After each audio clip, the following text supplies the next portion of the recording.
Hello, everyone. No video cam this time, but my name is fallinghurts, and I'm here today with Cicada Sirens for my second ever, video game interview for Fall Damage, where I talk to people from all over, games, whether it be small games, large games, in any role whatsoever. I just want to hear what they're talking about and their experiences. And today I was lucky enough to talk to Cicada, as I'll refer to him for the rest of this, and I'm just going to ask him some questions, kind of get some insight from his perspective, and we'll go from there. But for now, did you want to kind of intro yourself, kind of talk a little bit about how people may know you, what you've Oh worked yeah, on and whatnot? that sounds great. I'm Cicada Sirens. I guess most everybody knows me from the signalis soundtrack, or some of the signalis soundtrack. I co-wrote it with Thousand Eyes. That's usually where people know me from. I have a few other small projects like in the works, but signalis is like my only real big release yet. Um, Aside from that, you know, I just started doing this a few years ago, so I'm not really known for much else, I guess. Interesting. When did you start doing game soundtracks or like music? Um, I started writing music on my computer right as the pandemic started. Like I was just sort of like I had rented this apartment. It was like 300 square feet.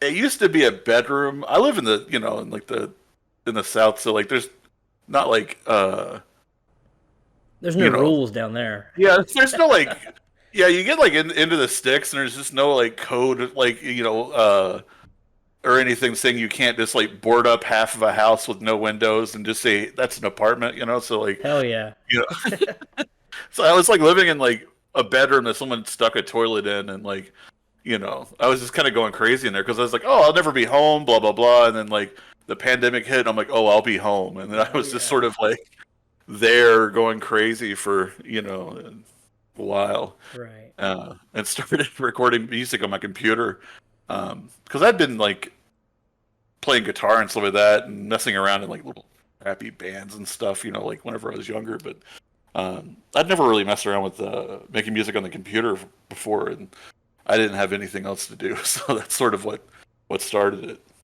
That's really interesting because when I talked to Brandon for Blue and Red Games, Hmm. he also kind of started this because he was home for COVID as well. That was like his start of everything. So it's interesting that both the people I've talked to so far, that was the catalyst.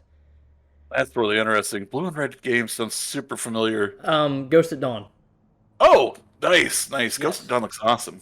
Yeah, I played it. I liked it a lot. I really did, and I'm excited for whatever the next one is. That's fantastic. Yeah. Yeah, I feel like that's a pretty common story, right? Of like just people having literally nothing else to do except for the thing they've kind of always wanted to do. you know? Right. Right. So okay, well, I'll just jump off of that then. I have some questions. I've got my little notepad on my phone here. No camera really helps me with my conspicuousness with that one. But you said you always wanted to do it. Was there like have you just always wanted to do music? You say you did bands and stuff like that. Mhm. Was that like something like was there certain games, or was it not even games that got you into music in general? Was it just a passion for it? Well, it was definitely games. Like, uh, it was definitely like, yeah, because when I was in like seventh or eighth grade, maybe there was this great sweet spot of like games that I had that like just kind of like really got me thinking about like music and wanting to play an instrument and stuff. And like it was, Final Fantasy VIII was really huge for me, and I had like Ocarina of Time Okay, I know that I that one really pretty good. liked. Yeah, and Parasite Eve and it's still, I mean, almost even more important to me than like the Silent Hill soundtracks, because like every horror composer owes everything to the Silent Hill soundtracks, and then, if not that, then John Carpenter. Sometimes Oh both, but like it's just like we all rip off of those two sources right. nonstop. So, but yeah, like yeah, those couple games just sort of hit at just the right time, and I wanted to. Back then, I was like, oh yeah, I want to be like a composer or something, and then like I got a guitar, and I was just like, oh, I'll do rock band stuff, and then I just sort of like um, didn't really even know how to begin writing for video games, so I didn't even think about it like ever. Like I was just like, who cares? Who cares? Um, and then yeah, this the sort of video game stuff kind of happened accidentally, so. I didn't have to do too much research about getting into the industry whenever it was kind of an accident Right. anyway. Hey, I mean, that works out. Speaking of John Carpenter, I recently just watched The Thing for like the first time in a while. Oh, yeah. Classic movie. I love it to death. And I when I listen to some of your tracks, specifically the main theme for Signalis, how do you actually pronounce it? What is the Oh, proper pronunciation? I say signalis, but I really don't know what everybody else says. But See, I said Signalis too until I heard other people say it, and then I feel like I got gaslit into thinking it's Signalis. It's like not tomato, but when listening to that main theme, I picked up on it. It's piano, like hmm distorted, right? That is hmm like the background to it, and to me, I think the most important instrument in horror is piano. I yeah, don't know what it is. I think it's the most distinctive. It's probably, I don't know, just played the right way, it can be the most chilling, or it sets the tone right away. And I think a lot of that does come, like when I'm thinking about it, especially you saying that, I think a lot of that does come back to Carpenter in a lot of ways. oh And yeah. the other one I was wondering, have you ever played like Penumbra or Amnesia? Oh, I'm too scared for those. Oh my gosh. I'm, don't tell anybody, but I'm a huge chicken. So like, I like, I played like the Silent Hill games a bit when I was a kid. I never beat them because I just always get too freaked out. I'm like, screw this. So I just like, and then same thing with like the Resident Evil games and stuff. And then like through almost all of my all of my 20s, I don't think I started actually playing horror games until like my mid 30s, and then even then, I'm still too scared to play like Amnesia and Penumbra and like any game where there's something kind of chasing you that you can't kill. Those really stress me out. Like the Alien, was it Alien Oh Isolation or yeah. whatever? Like Those are the best ones. I love the score for it. I've listened to it a bunch. It's like fantastic, but I'll never play it. Like it won't happen. I gotcha. I mean I get it. And to point it out once again, not to continue to make comparisons, but you were also the second person to make a direct, inspirational pull from Silent Hill. Oh yes. Oh yes. So I mean, I'm thinking that might be a game that I'm gonna have to play. I don't Oh know. yeah. I've missed it. I completely missed it. I didn't have Mhm. old consoles, and I don't really. I'm gonna play Silent Hill 2 remake whenever that happens. I don't know. We'll see Oh, how it nice. goes. So Yeah. Yeah, it's great. I mean, I definitely, depending on like, I don't know if this is like an assumption to make or whatever, but like, uh, I feel like if you're like a younger, fella or whatever, like, it may not be that good of an experience, like, because like the controls are, have some age to them, and then like, especially like the combat stuff too. But like, if you can get over that hump and sort of like get into like enjoying the world of the game, like, I think you'll like it. The first one's like. I think the first one's good. I don't think it's quite there yet, but like second and third ones are really great. I've seen partial playthroughs of them before. hmm So I think I really like the atmosphere of them. So that's pretty cool. Yeah, I think you'll like them. Now, okay, so actually jumping off of that with like sound design and hmm like a sound director or mixer or whoever that would work at a game studio, as hmm well as like your job of making the music. hmm Do you have to work very closely with someone on the team that does that, or is it like, hey, here's the music, you do your thing, or how does that work?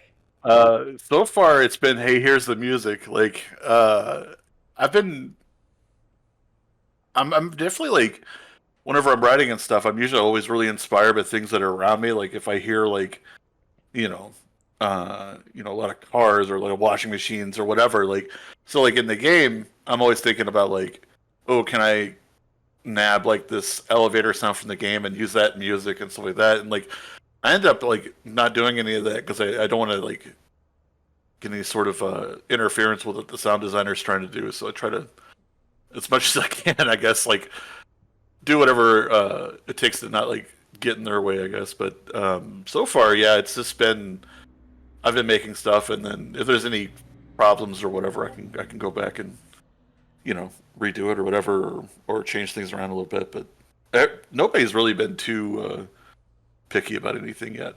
Gotcha. Well, I mean, all the same, it's cool to hear stuff like that because that's stuff that you always kind of wonder. But I mean, I've never Hmm. talked to anybody who's done it, so I never knew.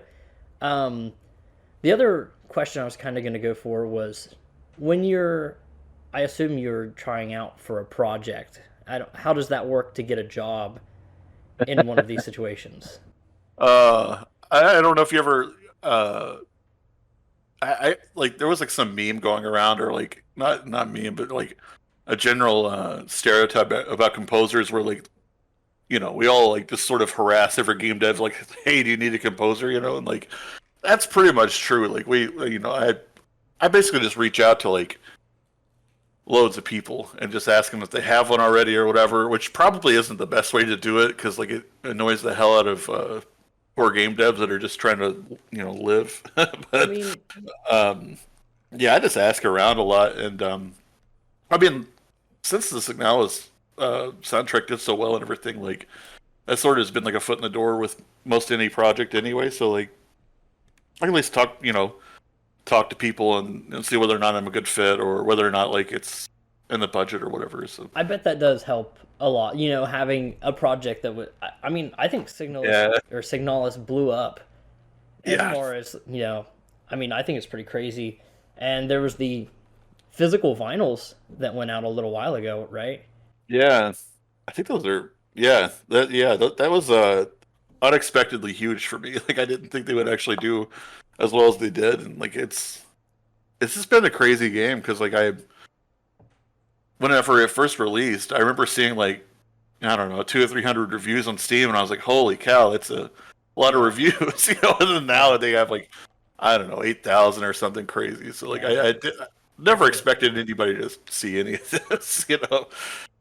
I mean, outside looking in, that's got to feel pretty good. I went back and I listened to my review for Signalis, Hmm. and man, it was one of those situations where like I knew the game was good, but like I don't know if you can relate to this idea, but if something's good and like I'm telling people it's good, Hmm. like I kind of came off as like overly critical, if that makes Hmm. sense.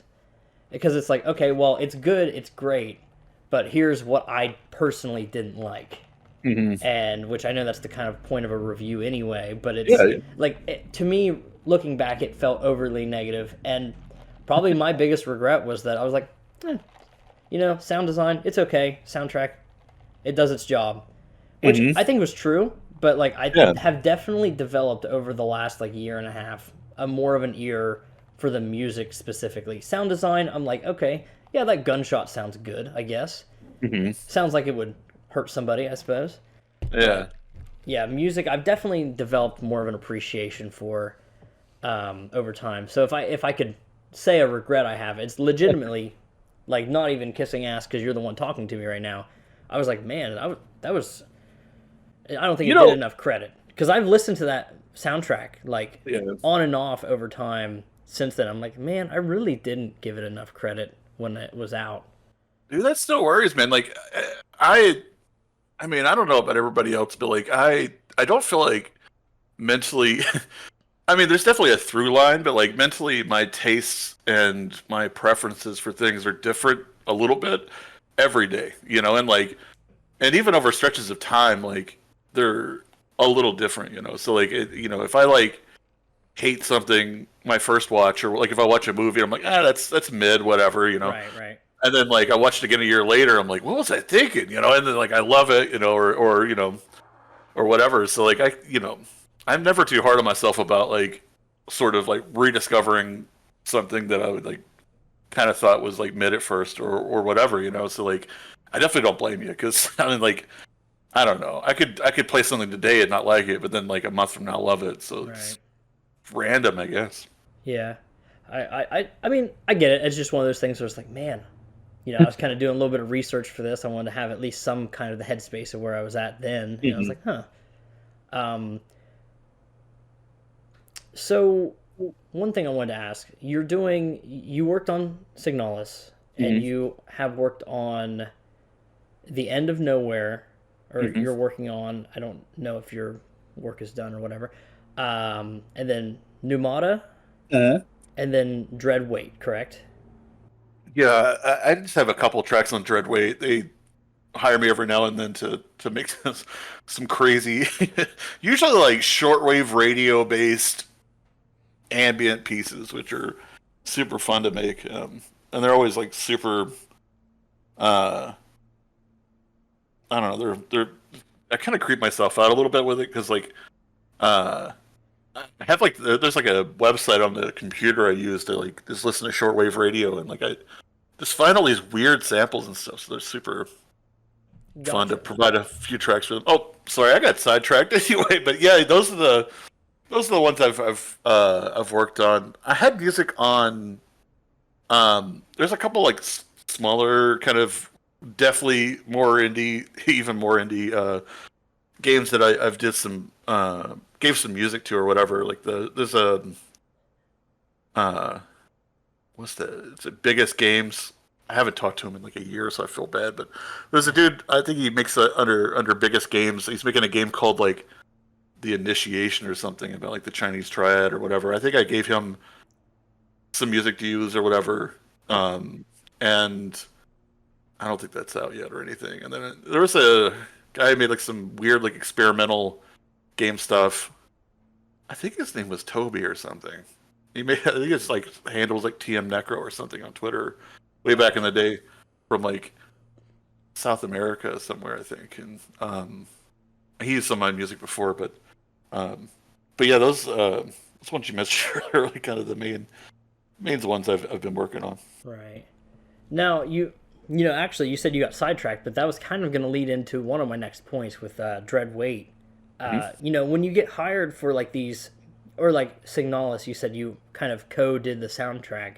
Hmm. What are like, and I know Signalis was probably on a higher level as it was, but what was the situation like with like splitting the soundtrack? Is there any like collaboration? It sounds like Dread Weight is a little bit of a different feel than the rest of the game, Hmm. or the rest of the soundtrack perhaps, but like is there collaboration among composers or Well, like right now with the End of Nowhere, I have a co-composer, James Thistleton, okay.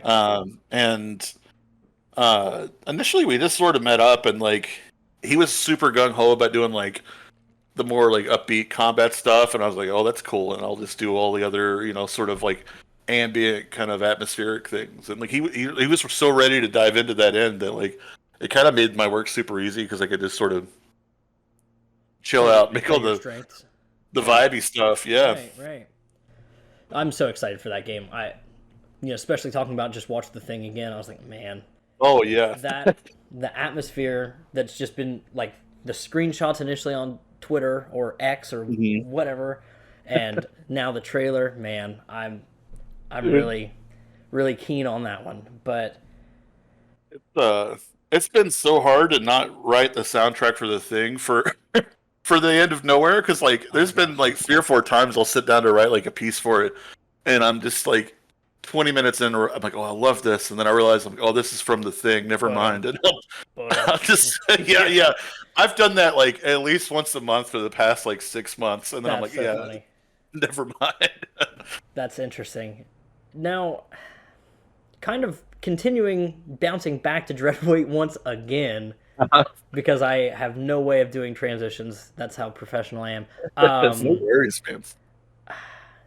you mentioned like getting samples for like the shortwave radio, Hmm. and I know this isn't exact. I think I know one of the tracks you're talking about. I did listen to one that you were credited on YouTube, Hmm. and it's kind of a similar, how do I want to say, effect to the kind of, as I said earlier, distorted piano, Hmm. or at least it comes off that way in the Yeah. audio.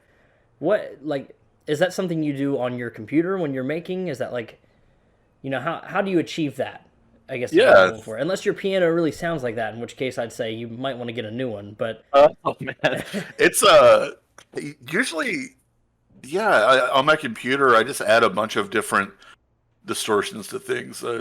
Usually, like there's if you have like your digital audio workstation or whatever, you can add all the effects you want, which is great. Because like most of them are free and like you can just sort of do whatever with them. So like, um, yeah, I just really love that sound. So that's sort of a thing I always like try to end up doing is like getting different types of distortions out of stuff, either through like a plugin on like your on the computer or by other means or whatever. But like, because I have like hardware uh, stuff as well, and like sometimes you can get like unintentional distortions out of it. Like I've got like some old reverb units on my on my desk. They're like these like rack mount reverbs, and if you just like put things into it at way too high of a volume, it just kind of freaks out. It does a lot of distortion and stuff, and yeah. So like just finding different ways to mess up the sound, I think is like my favorite thing. So like it's I don't know. It's kind of what really inspires me a lot of times is like taking something familiar and then making it unfamiliar. And I think that's where like a lot of the horror comes from with like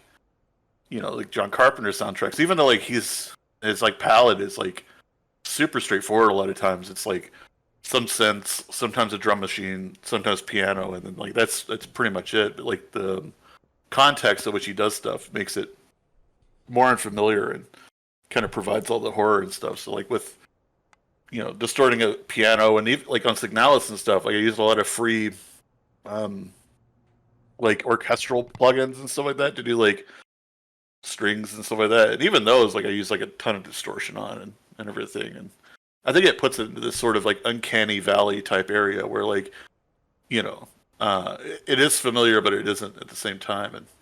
And I think that's sort of what inspires me the most. yeah, that's really cool. Hearing about all the different ways you can kind of manipulate sounds that may be familiar, Hmm. and kind of transforming them into something that's unsettling. Yeah, yeah, definitely. Another example that I saw in more recent time where it was Amnesia the Bunker, I guess, in the Hmm. soundtrack, which I never picked up on this. There's like a real light whistle sound Hmm. that there's a certain tone in it that I don't know if there's an actual term for it, but they talked Hmm. about it like it was something that you can always do, and it's got like an offset whistle, like real light tone that at a certain point in the game it switches, and it's just meant to never make you feel. It's supposed to keep the tempo up, never make you feel completely safe, even if the scenario you're in is rather fine, Hmm. and kind of just never lets the heart rate or at least your brain continue all the way down to calm levels. And I thought that was really interesting how that can kind of play into almost the gameplay if you really think about how the Hmm. decision making of a player would be in those scenarios. Yeah, that kind of stuff is super fun. Like these people who are like, you know, really really good at what they do, like the amount of like thought and stuff they put into it is just always crazy. And like I haven't heard the soundtrack for Amnesia the Bunker yet or whatever, but um, yeah, that kind of stuff is just always so cool. Yeah, definitely. um I really I think the soundtrack of a game, especially a horror game, can kind of make or break the experience almost Hmm. entirely. Which I don't think that's a hot take or anything by any Yeah. means, but it's definitely something that I've come to appreciate as I go through. I review a lot of them now, look at them in a more critical lens. Hmm. And do you ever see yourself maybe? I don't know. Do you ever see yourself doing something that isn't strictly horror, or are you pretty Um, drawn to that genre? uh, Horror is such a comfort thing for me. Like, not that I don't want to get out of my comfort zone, but like for me, like I feel like there's a lot of room for experimental stuff, like within the horror genre that I could probably get away with, that I probably couldn't get away with if I was doing like RPG music or or Right. something. You know, No, I get not that. to not to dog on RPG music. I do listen to and love a lot of it, but I feel like I could make a bigger mess in horror than I could anywhere else. Oh, And I absolutely. love to make a huge mess. You know, like it's a lot of fun. Oh yeah, Um, that makes sense. but yeah, I definitely like. I feel like there's a lot of stuff I want to try out and get into with horror that I don't think like I don't know. I still feel like I have a lot of room to explore, and especially like you know if if uh, if I get lucky, I would love to like branch out to do you know podcasts or maybe YouTube videos that are like horror based or short films or movies or whatever. And um, I don't know. I feel like there's a lot of room to grow and to experiment with. Like a, do you mean like almost like a radio type show, like Oh storytelling, yeah, or just I know you said podcast in general, but yeah. that's I think interesting. there's like narrative horror podcasts out there that I probably could do some music for, or like there's people that do like podcasts on like uh, heavier topics or whatever. Would Right. it be like true crime or disasters or whatever that maybe I could like weasel my way into, which would be super fun. It's not something I'm like actively seeking out right now, but it's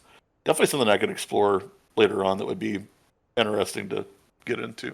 Right. I mean, yeah, I guess I partially misunderstood that. Now I see you're saying to make music for these things. I now understand. Oh I was like, man, this yeah. guy's starting a podcast. Oh no, no not me. I don't have a You've got a voice for it. I'll say that. I think I you don't do. have much. I don't have much to say. I guess I like.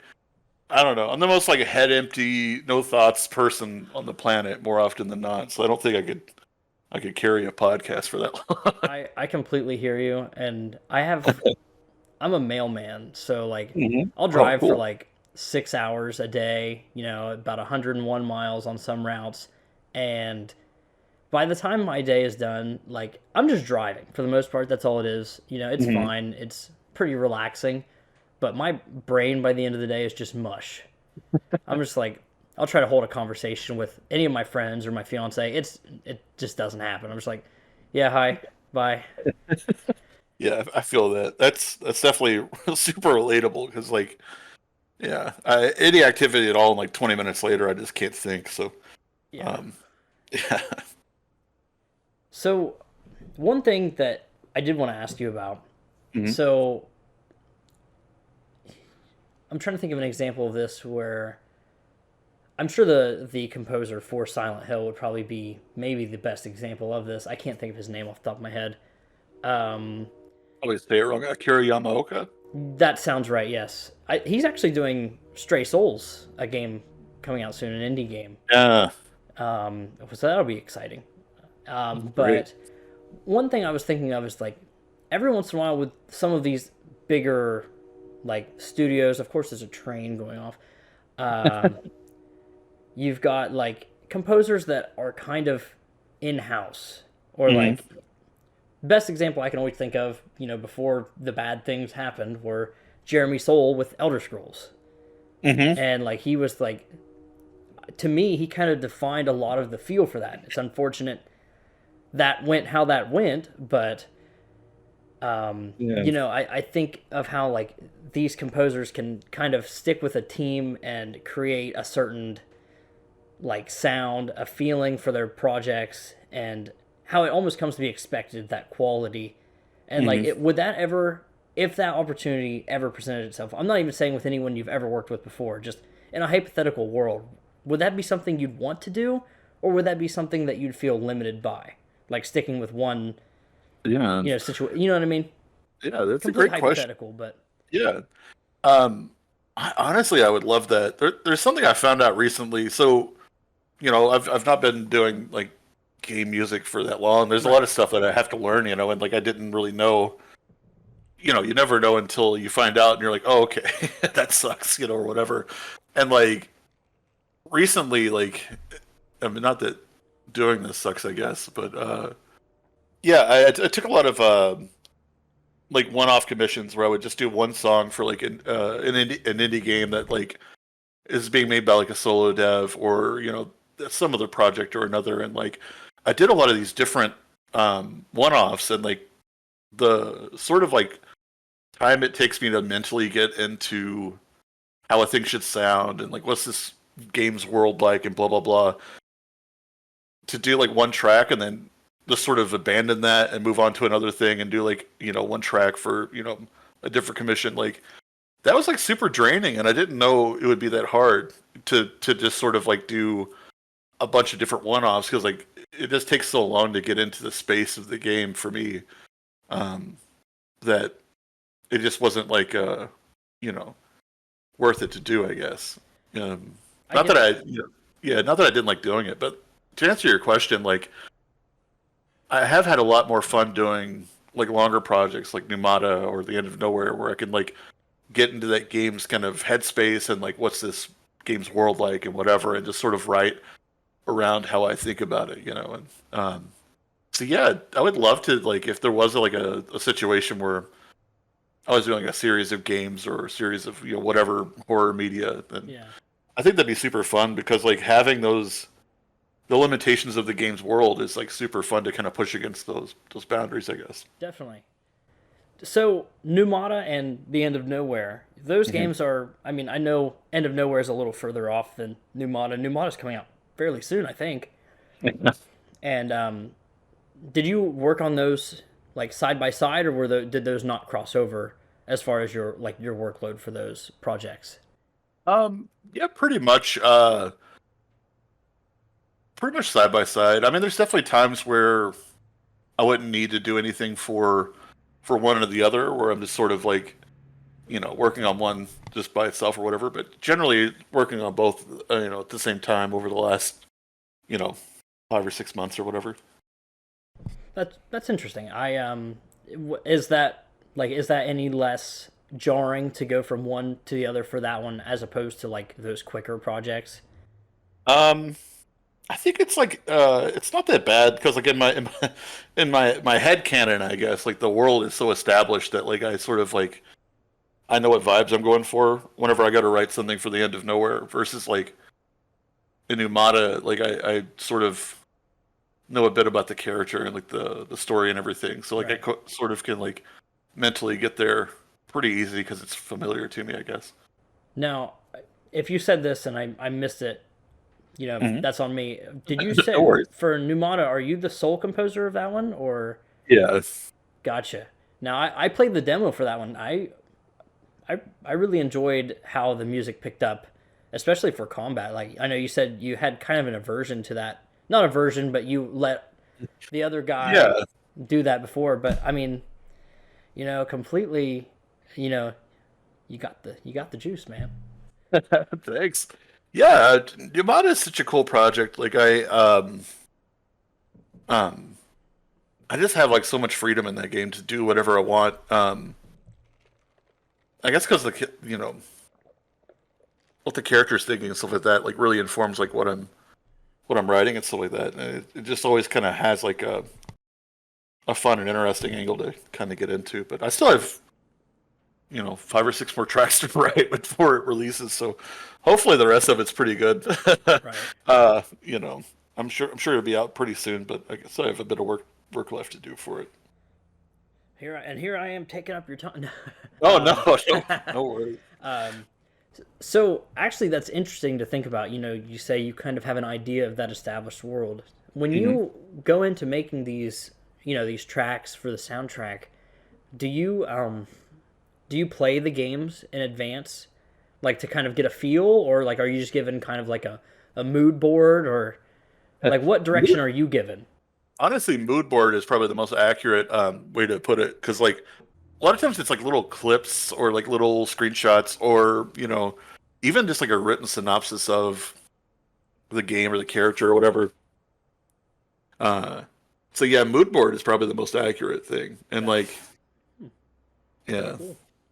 yeah, I haven't had the chance to be able to play something and then do music for it yet, but um, I don't really know if it would change things too much for me, because like the things I feel like are most important for me whenever I'm writing is this all like sort of internal uh, feelings and whatnot, versus like you know Right. um, images or whatever.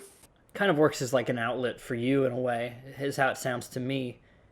Oh, definitely, absolutely. Like there's a yeah, the whole like Cicada soundtrack and like it's usually like what's the cathartic, I guess is the word for it. Like it sort of was like a big emotional relief for me to make all that stuff. Yeah, definitely. That's really cool. I mean, I think it's interesting that like, the game is very clearly it has its own themes and emotions that are meant to be conveyed and like through your expression, not only can Hmm. you kind of, you know, enjoy the benefits of that, but also the game is made better for it. So I think that's really I mean, that's really cool, I think. Thanks. Yeah, it's a I don't know, it's just super fun. Like I'm really happy to have this outlet like kind of all the time now. I guess to be able to Yeah. work on stuff and sort of get into this. Now, with like my question about seeing gameplay versus like as you said a mood board, Hmm. I actually think the mood board would work best. And I maybe you may be able to see my idea with this in just a second, but like I think if I saw gameplay in my head, I would be associating a certain game to that, like, oh, that looks like this, or Oh that this yeah, feels like this. And whether it be subconsciously or consciously to some, inspirational regards, I think it would automatically be like, okay, this Silent Hill styled game is going to inherently sound a little more Silent Hill than maybe what somebody else might want. yeah. And I think that works. I think your creative like output, as you said, I think that actually probably benefits from the mood board. Now, again, that's me outside looking in. This is how you feel. But Yeah, that's how I would take it personally. So I think that actually would work best, at least for me in my creative process. it's it's hard to avoid. I mean, not that I am that successful at avoiding, wearing my influences on my sleeve, I guess, but like it's kind of hard to not always get into that thing where like you think about like because like I feel like the people I've worked with, like we definitely speak that language of like, oh well, I like this game or whatever. Can you do something like that? Because like whenever I get like you know commissions and stuff, or like a lot of times whenever I'm like explaining like my thoughts about something, like I'll be like, oh, have you played this game? And I'll like try to talk about like sort of how the music worked or how it felt in that game or whatever, and then you know Yeah. kind of sell the idea of the song I'm trying to make or whatever by comparing it to a thing that already exists. So like you kind of like set yourself up like that, or Right. a lot of times like you get a commission, they give you like a reference track of like, oh, I really love this music from this game or whatever. Can you do something similar or whatever? So um, there's a lot of that going on. So it's hard to kind of like once you have that planted in your head to like get that idea out of the way enough to like make something original Right. and new. Now, don't get me wrong. I mean, I hope the way I phrased that wasn't like, any, even if it is on the cheek, any inspiration is, don't get me wrong. I don't think that's bad by Oh any means. no, I guess more of what I was speaking to would be like, to whatever level, there's different people that take umbrage with different things. And like, personally, I think any like homage or homage or yeah. whatever, I think that like ideal personally. I don't think it's a bad thing, honestly. Like I didn't take it that way, but like, yeah, I feel like we all sort of, I don't know. I don't think there's anybody who like doesn't, have influence you know, from something. You know what I mean? So like, I don't think it's necessarily a bad thing because like, I feel like a lot of the coolest stuff is like has been taking like an idea of something and taking it in a different direction or even misinterpreting it, and taking it into a new direction. So like, I feel like there's a lot of cool music that comes out like that or whatever, or even like you know if me and you both look at the same piece of art or whatever, like Interpretations can be yeah, it can just skewed. make you Yeah. feel completely different things. So like taking an influence from you know whatever game, you know what I mean? Like it can still I think provide like completely unique um, music from it. I guess. Yeah. I mean, that that makes a lot of sense to me. Once again, I think the number one thing that I'm getting from all of this is that like anything that you may think about like the sound design or like the music of game dev, I Hmm. think it's very, if I'm taking away anything, it's, I mean, obviously it's artistic, but it's very, driven by the creator just as much as the original piece that it's based on. Hmm. And I just think that's, I'm kind of getting lost in the sauce of my phrasing here, but, I think that's really important. And that's why stuff like, I'm sure you've seen it just as much as I have lately, more so with imagery than sound, but I know sound is a thing for like AI. Oh yeah. And like, I think there's, I don't know how I want to say it. I think there's room for concepting with that, Hmm. but at the same time, it's like you're never gonna get anything that's completely like, I don't know. On one hand, I'm thinking there's no place for this whatsoever, and ultimately, Hmm. I think that's where I land. But then I see the utility of a concept for like a sound. I don't know how well Hmm. that works, but have you experienced anyone like ever on social media and elicited any specific feelings your way or Like toward AI yeah, or what do you think about all that? um, it's complicated, um, in a sense, I guess. I feel like the overall sort of large idea of it is in a vacuum. You know what Right, I mean? If it was just me or you using AI as a tool for right, inspiration or a tool for like whatever, yes, like that's completely fine. But I don't think that that vacuum exists, and like I feel like the people that own AI are they don't have that pure of a heart. You know what I mean? Like no, no, they're just going to 100%. use it to screw me or you out of making the little amount of money that we already make. So Right. like you know in a vacuum, I'm totally for it. It sounds super cool, but like on a large scale, it just sounds like a way for a rich guy to get richer, and No, I agree. Like I said, I think it would be fine if, because it trains itself off of stuff that already exists. And on Hmm. one hand, it's like, okay, well, everyone's on the level playing field of, say, these sound devices, these instruments. Hmm. And on that hand, I'm like, okay, well, everybody's on that level playing field to some degree. Hmm. But then it's like, well, an instrument being used a certain way by a certain Hmm. artist is going to be taken and trained on an AI, and then that's how that's going to interpret it until Hmm. it's given another example. It doesn't make its own.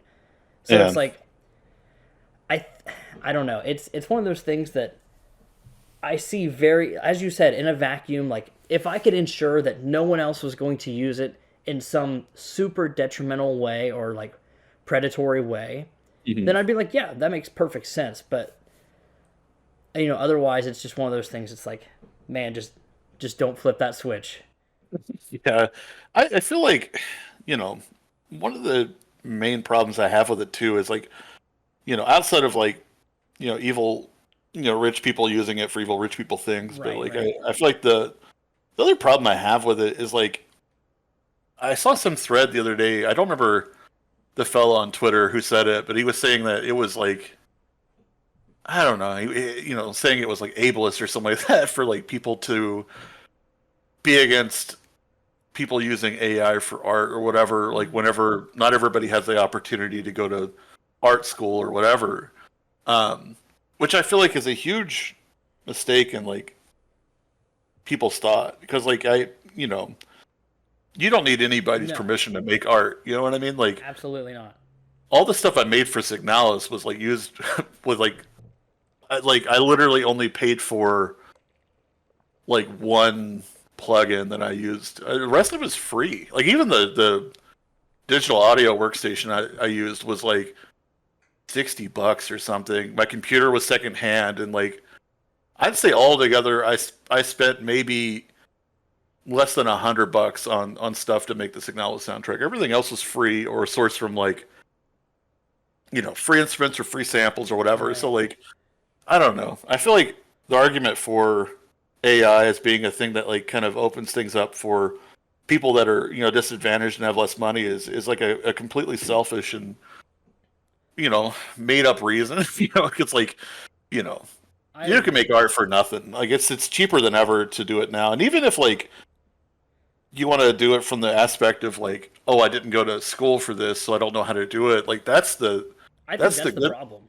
No, that's yeah. That's the good thing is not knowing what you're doing. You know what I mean? Right, Like that's right. where the people who do like kind of more interesting stuff or whatever, and like even like Like, I yeah, don't it's have a not just like the college. books or whatever. Yeah, Yeah, I yeah. get it. Like I don't have a college education or anything. Like I don't really I know like a little music theory or whatever, but it's like if you took me and had me like do some writing with like someone who does know what they're doing, it's just gonna feel completely different or whatever. So like I feel like not that I'm like against getting an education, but I think like the fact that we're not all on the same playing field makes art more interesting. Like, Right.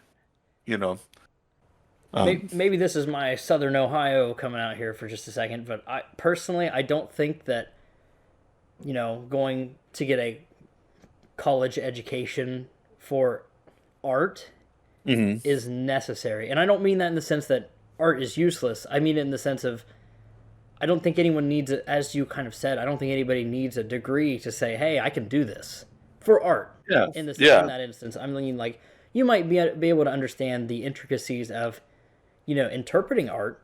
If hmm you're going to be an art professor who studies in a that's different, sure. yeah, But making art, I don't think, as you said, nobody can tell you yes or no, and hmm your quality and your interpretations of anything are entirely based off of your own ethic and your own work put in. So hmm I agree there. And then the cost effectiveness of AI and anything like that, I agree. I think it's simply used to cut corners in a lot of aspects, and yeah, like we said, that if you could like ensure, like if you could police the idea of like this isn't just predatory, then I wouldn't have a problem with it. But then again, its usefulness would go from like 100% for a lot of people to like 5%. And yeah, it would not be at all as useful because they wouldn't have their own skills to bring to the table in certain for some people. I mean, in certain yeah, instances. yeah. So Definitely. It's also weird. You see a lot of people online who don't. And I'm not saying this like in a derogatory way or whatever, but I feel like a lot of people who I see like kind of being super gung ho about like making like AI art and stuff like that don't necessarily understand the process of it well enough to like to know what's fun about it. Like they're right, like, oh, I generated this picture or whatever, but like for me, like the end result of like having a finished song or whatever is cool and it's fine and everything, but like all the hours before that of just like doing all this experimenting and trying different things out, that's the real fun stuff, and like I think like going straight to the end result with AI versus doing all that experimenting is like you're just missing out on like the most fun of art. right. The other observation I would like to point out, anytime you see somebody making an AI art thread or anything like that, they always got a little bit of a blue check mark by their name. I'm seeming to notice. Yeah, yeah, it's pretty much always, like I saw the oh goodness, I can't remember the name. It's the Andrew Wyeth painting of the I think it's called Christina's World, the lady that's sort of laying in a field looking toward like a barn or a building or a house or something like that. And I just saw some blue check guy just like completely misinterpreting like the meaning of that piece and just sort of like, oh, I made it better. You can see the woman's face now and blah blah blah. And it's just like it seems like bait. It seems like something they did Oh, for engagement, but also yeah. like maybe they're just dumb and don't know. But it's I that see the seems to be a piece you pretty mean. common thing. Yeah, Yeah. I see what you're saying. Yeah, I and that's what I've come to notice with. I know we're completely off the rails at this point, but that's what I've noticed with Twitter now is if you've got a blue check mark and they're saying something that's a hot take, they probably don't even mean it. They just Yeah. think that they can, you know, generate clicks for it. So I'm like, yeah, that makes sense. So Yeah. I mean, a hustle's a hustle, I guess. I'm not gonna. You know Yeah, good what? for them, I guess. I Yeah, don't know what they get out of it. Like what's the? I don't know what their end game is with that, but who knows? But I want to be cognizant of your time. I know we're coming up pretty close to an hour, like 50 minutes or oh, so. nice. So I won't, pretend to hold you much longer. But what I did want to Oh, kind of close out with is to kind of bring it back on to the track a little bit. Was you've been in this pretty much for the last what 2-3 years, you said, uh-huh. Yeah. and you know, do you have any advice to someone who is either looking to get into whether it be game dev in general, because Mhm. that's very truly what's going on, or what sound composure specifically? Yeah. If there's any, I don't know, advice, to Um.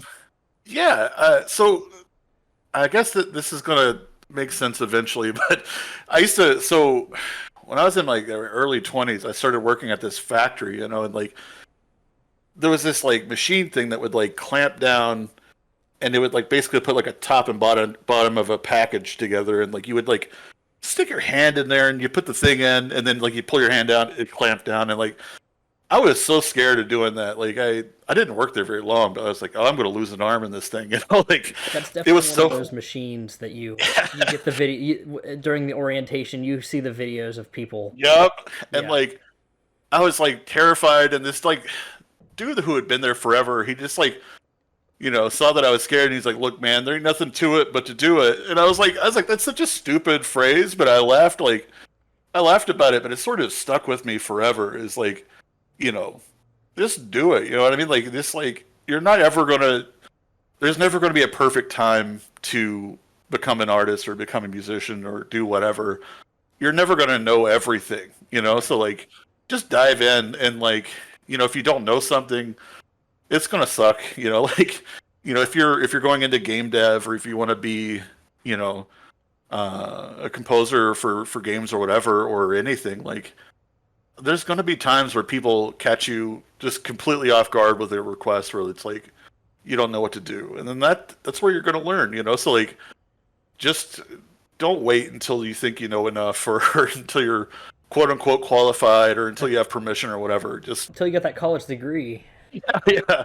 just start immediately, and who cares if you make terrible music or if you make terrible stuff, because you're gonna make terrible art, you know, eventually. If even if you do through some miracle make like great art immediately, eventually you're gonna not do that. And you're gonna make terrible stuff and put that stuff out anyway. And like honestly, it doesn't matter. Like the less you like care about likes and care about like content, quote unquote, or whatever, like the better you're going to do. Because like, uh, in the grand scheme of things, like nobody's going to see it. You know what I mean? Like even if like, you know, even with like the stuff I've did for Signalis or whatever, like it's huge. But like, you know, I look back on some of the stuff I've made. I'm like, well, that's kind of a mess or whatever. And like I've grown a little bit since then, and I'm not dogging anything, but it's just sort of like, you know, if I would have waited until I was the person I am right now, I would have never made any of that stuff. So Right. I don't know. Just get in there, make a mess, have fun. You know what I mean? That's the whole point of it. And like, um, I wouldn't do it for money or likes or anything, even though money is great. But like, It helps. just yeah. I guess I guess that's it. If that makes any sense. Yeah, that makes complete sense. And all I could really add to that for anyone for any reason is that I think the improvement is a good thing. I think the ability to hmm look back at old work, I think, is huge. I think the ability Yeah. to see improvement and also see how you've changed, whether it be from an artistic perspective or from a personal perspective. I think that's big. Yeah. So I mean, I kind of I second that. Just jump in, do what you got to do, and that's that's really about it. So yeah, Yeah. I like that. And with that being said, thank you for taking the time to come on here. I No appreciate that a problem. lot. If at any point in the future you ever want to do this again, the door will always be open. I enjoy talking to you. It's been pretty enjoyable. I think you're gonna go off here and be like, oh damn, I'm finally done talking to that guy. Oh, it was a ton of fun, man. Thanks for having me on. And yeah, anytime you want to talk about, if I have anything that comes out that's cool or whatever, Yeah, holler at me. absolutely. Yeah, and like I said, I really appreciate it. And to anyone that made it this far, check out Numata and The End of Nowhere. And what is Dreadweight coming out at any certain time? I haven't really looked too far into that one. Oh, I should have did some prep work. I don't know. They did a Kickstarter a few months ago, so I think it's on its way to being out sometime soon, I guess. Gotcha. Okay. Well, either way, look out for those three games and anything else. Follow Cicada Sirens on Twitter, or is there anywhere else that I don't know music Oh, wise? I don't know those platforms, so that's pretty much it, really. I've got like stuff on like Spotify and SoundCloud if you search for me, uh, but yeah, I don't really do too much social media stuff outside of Twitter. gotcha. Okay. Well, follow him there. You're already on my channel, so you don't have to really go anywhere. So thanks for watching. Thanks for joining, and yeah, goodbye.